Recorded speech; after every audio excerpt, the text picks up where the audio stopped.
20 millions de francs CFA, c'est le montant dégagé par la mairie de Katabahan pour faire face à la pandémie de Covid-19. Sous la conduite du maire Abdoulaye Badji, les élus locaux de Katabahan n'ont ménagé aucun effort pour voter d'urgence deux budgets de 10 millions chacun. Le premier consiste à mettre sur pied un plan de riposte dans les 35 villages de la commune de Katabahan en dotant tous les postes de santé de thermoflash, de gel alcoolisé, d'eau de javel, de savon, de masques, accessoires de lavage des mains, ainsi que de tous les ménages de la commune de Katabahan ont bénéficié de kits d'hygiène. Le tout pour un montant global de 10 millions de francs CFA. Quelque temps après, un deuxième budget de 10 millions a été voté pour l'achat de denrées alimentaires composé de 400 sacs de riz, 800 bidons de 5 litres d'huile, 400 sacs de pâtes vermicelles et macaroni, 40 sacs de sucre pour appuyer 200 familles vulnérables répertoriées dans les 35 villages de la commune de Katabahan. Il faut cependant souligner que ce geste vient s'ajouter à celui du chef de l'État qui n'est pas encore distribué dans la commune de Katabahan. Cette cérémonie de lancement qui a regroupé l'ensemble des conseillers municipaux, les chefs de village et les ménages bénéficiaires a été présidée par l'adjoint au sous-préfet de la commune de Katabahan, M. Amadou Babandjaï, qui s'est réjoui de cette belle initiative du maire Abdoulaye Badji, qui doit servir d'exemple dans les autres collectivités locales, dira-t-il. En prenant la parole, le maire Abdoulaye Badji a remercié l'autorité pour sa disponibilité et son accompagnement constant des collectivités locales.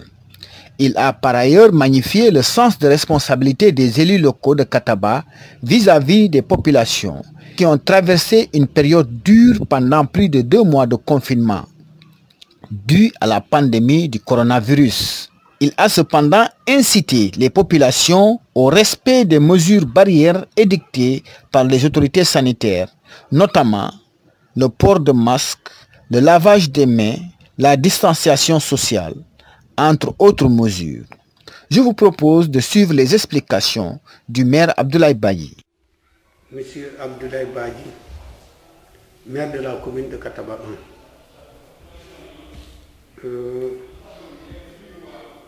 Aujourd'hui est un jour important pour la commune de Katabahan parce que c'est aujourd'hui que nous avons choisi de donner notre aide alimentaire que la commune a eu à mobiliser avec les efforts, avec son budget. Et c'est dire que c'est un souci que la commune avait et un souci partagé par l'ensemble de tous les conseils. Parce qu'avant de faire l'acte, le maire a eu à convoquer l'ensemble des conseils pour attirer leur attention sur les difficultés que les paysans sont en train de traverser, que les ménages vulnérables sont en train d'endurer avec cette pandémie. Et les conseils à l'unanimité ont dit au maire, tout ce qui est possible de faire, il faut le faire pour sauver nos populations. C'est le lieu de les remercier aujourd'hui pour leur sens de responsabilité. C'est ça, être conseiller. C'est ça, être un élu. Un élu, c'est celui-là qui de temps en temps a un regard vers sa population et qui cherche à comprendre quelles sont les difficultés que rencontre sa population, comment travailler, comment agir pour aider sa population. Donc, si cette population, ces conseillers ont eu à réfléchir, ils ont permis au maire, d'abord, au début de la pandémie, de dégager 10 millions pour d'abord chercher les matériels de lutte qui sont des détergents que nous avons distribués qui sont les thermoflash que nous avons mis au niveau des postes de santé pour très tôt aider à identifier ce qui pouvait traîner la maladie.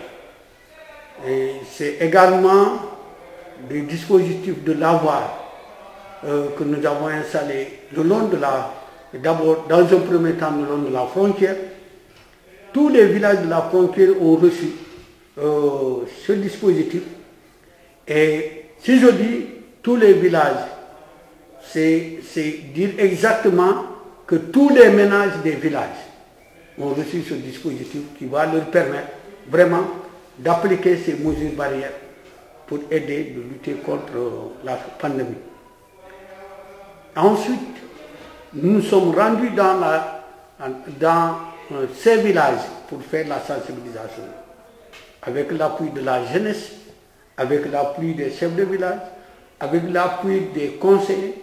Nous sommes rendus dans les villages, même des profondeurs, pour aller rencontrer des populations, expliquer. Quelque part, si on arrive, nous nous rendons compte que malgré ce que les radios sont en train de relayer, malgré les informations qui sont en train d'être démultipliées partout, on se rend compte que les populations n'ont pas encore jusqu'ici saisi l'urgence de la lutte. Ils n'ont pas encore saisi la grandeur de l'ennemi. Et nous avons fait une sensibilisation rapprochée pour aller rencontrer les ménages, expliquer, rencontrer des fois les femmes dans les blocs maraîchers pour les expliquer. Et à chaque fois que nous parlons, nous sentons qu'effectivement, c'était des gens qui n'avaient pas assez d'informations et qui devaient vraiment avoir cette information-là. Bon, c'est pourquoi cette lutte, très tôt, nous avons eu, nous, à maîtriser un peu nos populations par rapport à partout aujourd'hui. Vous passez partout dans les villages. S'il s'agit de Covid-19, on peut vous expliquer un peu qu'est-ce qu'il faut faire pour lutter contre cette pandémie-là. Ça, quand même, nous avons la chance de l'avoir au niveau de la commune de Kataba. Au-delà de cette lutte, première lutte de sensibilisation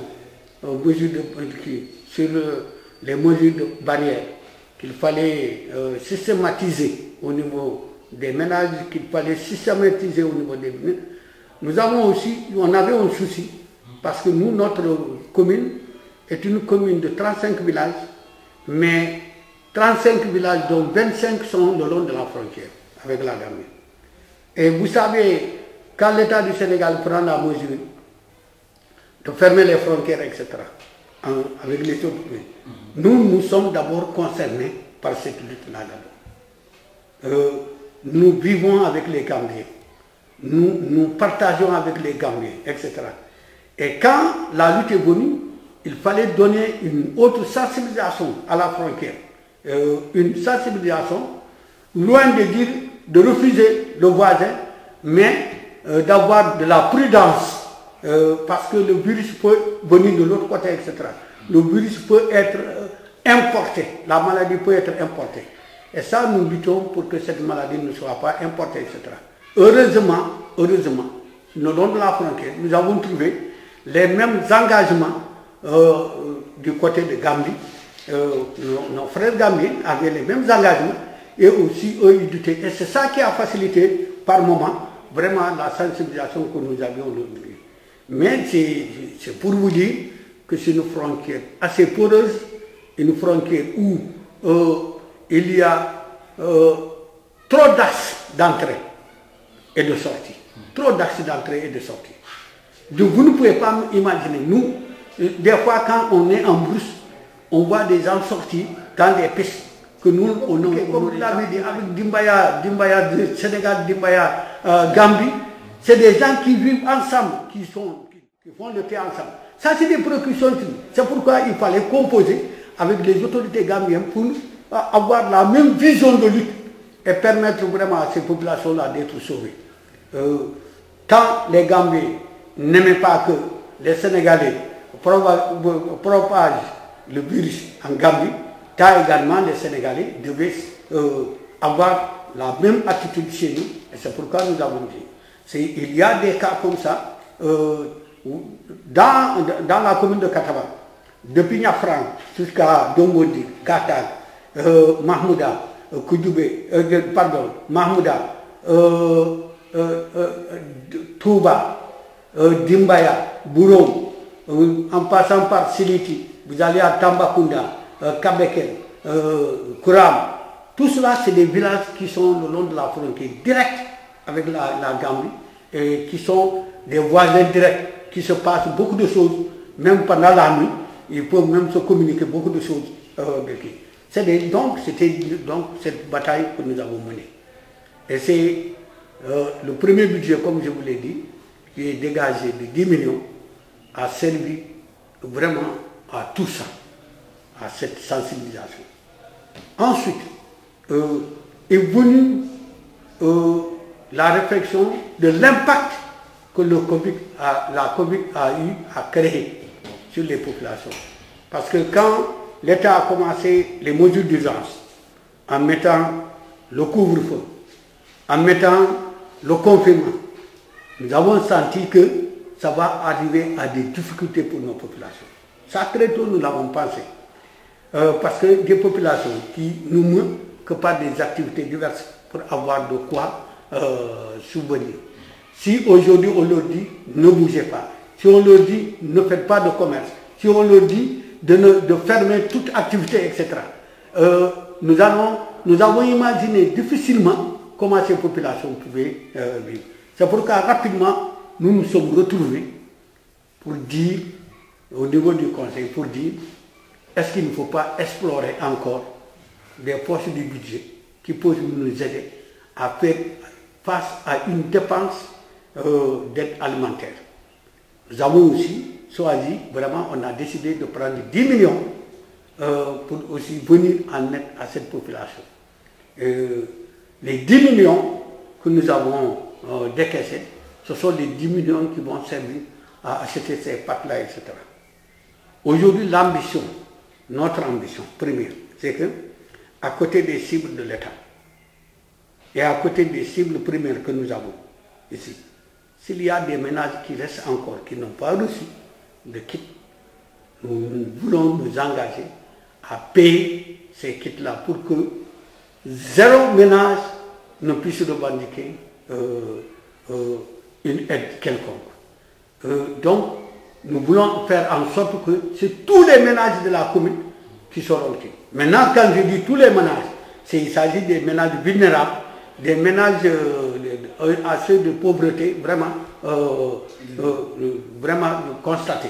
Maintenant, pour certains ménages, pour des familles aisées, pour des familles des fonctionnaires, etc., nous avons dit clairement au chef de village, choisissez-nous des ménages, sauf des fonctionnaires, parce que quand même, il faut que dans cet élan de solidarité, que tout le monde participe. Que tout le monde participe. Quand le fonctionnaire sait qu'il est fonctionnaire de l'autre côté, il permet à l'autre qui est démuni d'avoir vraiment une aide. Et c'est ça qui serait vraiment la solidarité pour tous. Et c'est pourquoi nous sommes engagés et nous allons encore nous engager parce que dans les listes, c'est vrai que ceux qui restent ne sont pas nombreux. C'est peut-être une cinquantaine, une soixantaine de personnes. J'ai demandé à chaque village de nous envoyer des listes d'attente. Vous les voyez ici. Souvent, c'est 4 personnes, 3 personnes qu'on nous donne. Donc, ce sont ces gens-là que nous allons accumuler et ensuite maintenant voir quelle solution faire pour eux. Mais nous pensons faire la même chose comme les autres pour que l'équité se retrouve dans ce que nous sommes en train de faire au niveau de la commune de Kataba. Donc, voilà un peu la lutte que nous sommes en train de mener au niveau de la commune de Kataba. C'est vrai, je m'excuse auprès des radios pour la communication des gestes que nous sommes en train de faire. Je l'ai fait dans le silence, de bleu absolu. On a dit que tous les maires ont parlé sauf le maire de Kataba. Je suis conscient. Mais le maire de Kataba d'abord avait une préoccupation, c'est celui d'abord de réussir et de réaliser ce qui devait aller à l'endroit des populations. Parler très tôt, se précipiter parler très tôt, peut être vraiment quelque chose de prématuré. Et je pense que d'abord, c'est le travail que j'ai privilégié. C'est pourquoi je n'ai pas eu le temps même de mettre un pied à la radio pour dire exactement ce que nous sommes en train de faire. Mais encore une fois, il y a une autre bataille qui nous attend et qui va être obligée, où on va être obligé encore de voir quelle enveloppe il faut décaisser. Parce que bientôt la reprise des classes. Et à la reprise, nous voulons même anticiper. Nous voulons anticiper en mettant suffisamment de détergents au niveau des salles de classe, en aidant les populations scolaires à avoir des masques, parce que les masques seront déterminants dans la reprise des classes là. Si les élèves qui vont à l'école n'ont pas de masque, si les enseignants qui vont dispenser les cours n'ont pas de masque, ça va être extrêmement une difficulté par rapport à la sécurité de cette population scolaire au niveau de qui. C'est pourquoi nous sommes en train de préparer activement. Il faut d'abord désinfecter les locaux. Ensuite, au-delà de la désinfection des locaux, il faut maintenant acheter ce matériel-là que j'ai annoncé tantôt pour permettre, assurer une bonne rentrée, une bonne reprise des classes. Parce que nous sommes de ceux-là qui pensaient, moi je l'ai dit hier même en CND, j'ai dit je suis de ceux-là qui pensaient que la meilleure façon de réussir le confinement au Sénégal, c'était de permettre la reprise des classes. Parce que tout simplement, je l'ai dit, le confinement est plus difficile chez nous, dans nos villages, par l'application de ce confinement par nos enfants. Retenir des enfants à la maison, leur empêcher de sortir, leur empêcher d'aller s'amuser, etc. Ce serait extrêmement un exercice compliqué. Mais permettre les élèves les enfants aller à l'école. Ils sont retenus à l'école, c'est un confinement obligatoire au niveau de l'école. Et la discipline de l'école fait que, la pédagogie de l'école fait que l'enfant très vite, il adhère au combat que nous sommes en train de faire, etc. Parce que si l'enseignant se focalise, met l'accent sur ça, l'enfant apprend très vite et s'informe. Et ce que son maître lui dit par rapport à la pandémie, c'est ce qu'il va croire et c'est ce qu'il va vraiment faire appliquer même au niveau de la maison. Et c'est pourquoi j'ai dit que c'était la meilleure façon vraiment de réussir au confinement, etc. Heureusement que l'État a décidé de la reprise des classes. Nous allons voir maintenant si les mesures barrières sont exactement bien appliquées. Je pense qu'il y a moins de risques par rapport aux soucis des uns et des autres. Il y aura moins de risques par rapport à ça. Et l'ouverture se fera de belle manière. Et on aura peut-être à ça constaté que le virus va baisser, la contamination du virus va baisser. Et on aura tendance même à généraliser maintenant l'ouverture des classes pour que les autres suivent le cours, puissent suivre, etc. Parce que les gens ne peuvent pas imaginer qu'on perde une année et la rendre une année blanche. Ce que ça coûte à l'État, c'est important. Ce que ça coûte à la communauté, à la commune même de Kataba, c'est important. Imaginez, pour la rentrée des classes, la commune de Kataba a dépensé 10 millions de fournitures scolaires. Alors 10 millions de fournitures scolaires, si l'année est blanche, c'est 10 millions qui sont jetés à l'eau. Il faut l'année prochaine reprendre. Voyez pourquoi la perte d'une année scolaire, c'est extrêmement important. Et nous sommes pour encourager la reprise des classes, pour que vraiment, il va falloir avoir une bonne communication entre les collectivités locales, entre les chefs de village, entre les parents d'élèves, entre les enseignants et les élèves eux-mêmes. Il faut qu'on arrive à une bonne communication qui puisse permettre vraiment à une année scolaire d'être sauvée. Voilà ce que je tenais à dire. Un geste combien grandiose en tout cas que vient de faire monsieur le maire à l'endroit des populations. nous savons également, nous traversons également une période d'exception, une période très difficile, particulièrement marquée également par la survenance d'une pandémie. L'État du Sénégal également a pris, en tout cas, l'engagement de venir également en aide aux populations impactées par cette pandémie, en termes de denrées alimentaires, de produits détergents et autres. Maintenant, pour ce qui est également de l'aide alimentaire, nous savons tous également qu'il y avait ce qu'on appelle le RNU. Et nous savons tous également que ce RNU ne peut pas prendre en charge toutes les populations. Parce qu'au-delà également du RNU, il y a ce qu'on appelle l'extension. Et les équipes se sont attelées, en tout cas, à faire en sorte que tous les ménages soient pris en compte. Mais comme vous le savez également, tout le monde ne peut pas être pris en compte dans le cadre également de ce ciblage. C'est ainsi également que les maires ont pris, en tout cas, l'engagement de venir en aide à ces populations, à ces ménages qui n'ont pas été pris en compte dans le cadre RNU. Parmi ces maires également figure M. Ablaye Badji, maire de Kataba. C'est un acte également de générosité. C'est un acte aussi de grandeur. Parce que un maire qui se dit, je viens en aide à des populations, à mes populations, au moment où ils en ont le plus besoin. C'est cette période-là. Nous tenons également à le féliciter, à le remercier au nom de toute l'administration. Et pour demander également aux autres maires de s'inspirer de ce modèle. Et je sais qu'également, si tout le monde en fait autant, les populations ne vont pas sentir les contre-coups, en tout cas, de cette pandémie-là. En tout cas, toutes nos félicitations, tous nos remerciements et nos encouragements. Vous avez montré encore une fois que vous êtes là pour les populations. Vous êtes à l'écoute des préoccupations des populations. Et ce geste également vient le montrer. En tout cas, vous avez les félicitations, les encouragements à toute l'administration à travers ma voix. Remercier également les associations, parce que vous avez parlé également de la CEPID, un partenaire également naturel qui est là et qui apporte toujours son soutien à l'endroit également des populations. Vous avez parlé également des autres associations. C'est dire encore une fois que nous avons en tout cas des associations, nous avons des organisations qui comprennent en tout cas que les populations constituent en tout cas l'élément essentiel qu'il faut venir en aide, qu'il faut appuyer. Je lance également un appel aux chefs de village pour leur dire également que vous êtes les auxiliaires de l'administration. Vous êtes le premier maillon de la chaîne administrative. Et nous savons également les difficultés auxquelles vous êtes confrontés. Mais n'hésitez pas. En tout cas, l'administration est là. En tout cas, nous vous encourageons. Nous savons également que vous travaillez dans des conditions extrêmement difficiles. Et nous sommes conscients également de vos difficultés.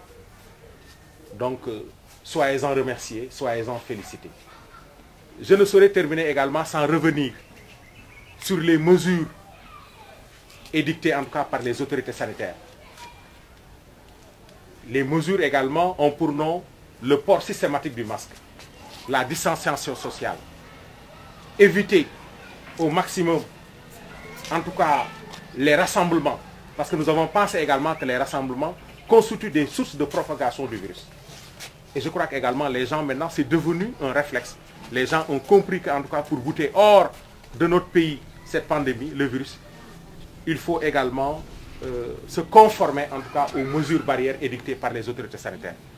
En tout cas, nous remercions tout le monde, nous félicitons tout le monde également pour l'engagement et la volonté affirmée en tout cas du maire de Kataba 1 pour venir en aide également à ces populations. En tout cas, nous vous remercions et vous félicitons. Et vous dites également que prochainement, certainement, nous allons procéder à la distribution des autres denrées. Nous attendons, parce qu'on parle de kit alimentaire. Certainement, mes amis diront qu'également le riz, on peut le remettre, mais on attend d'abord les autres denrées pour que le kit soit complet.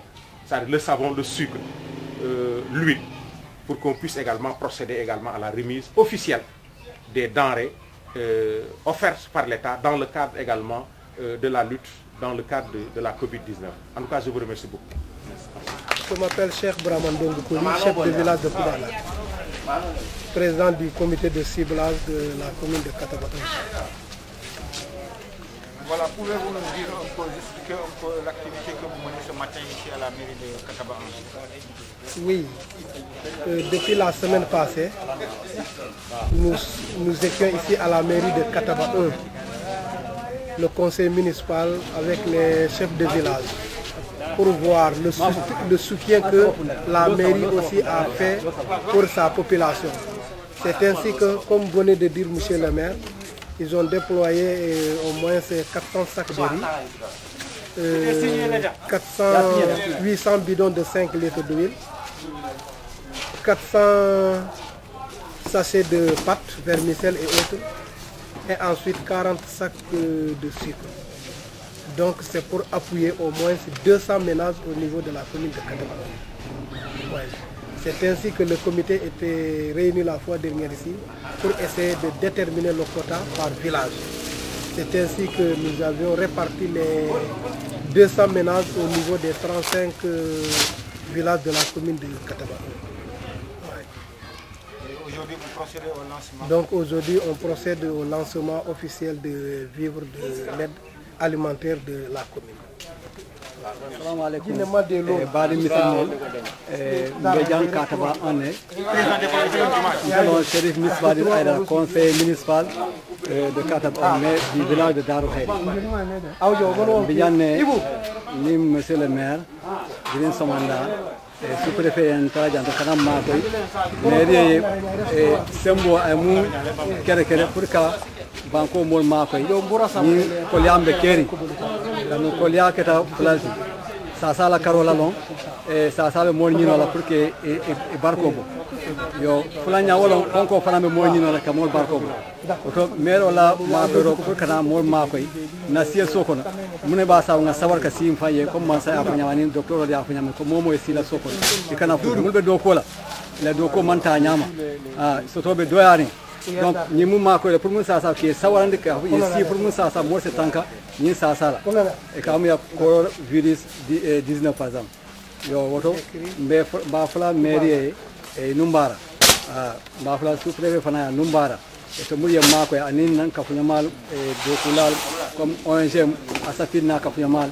mun fana e bulo lankan be betantulam be jayla ye Makoy ro mun kenan ni abe ka funyonka ni aje mairie o 10 millions mo le wote jan pour ka aduni Makoy ro karo barjani obe kalanga ku jama kenun komando mun keta ka bul courant san ka di sate mol o kata yana woto be conseil municipal ba tentulam ba je ila do ko be mun population france salon ko to fana be tolle jam nyaaje londi jam fana man nyina no lela to se doa ka ko mun sa sembo abordami asa kafu na commune se jirwa man sa fana na se nyom na do ko be ta nyaato ni ko sa ale a bonni mol beka molla do ko le se a nyaama inshallah me be tan plan be jala ala parti merci.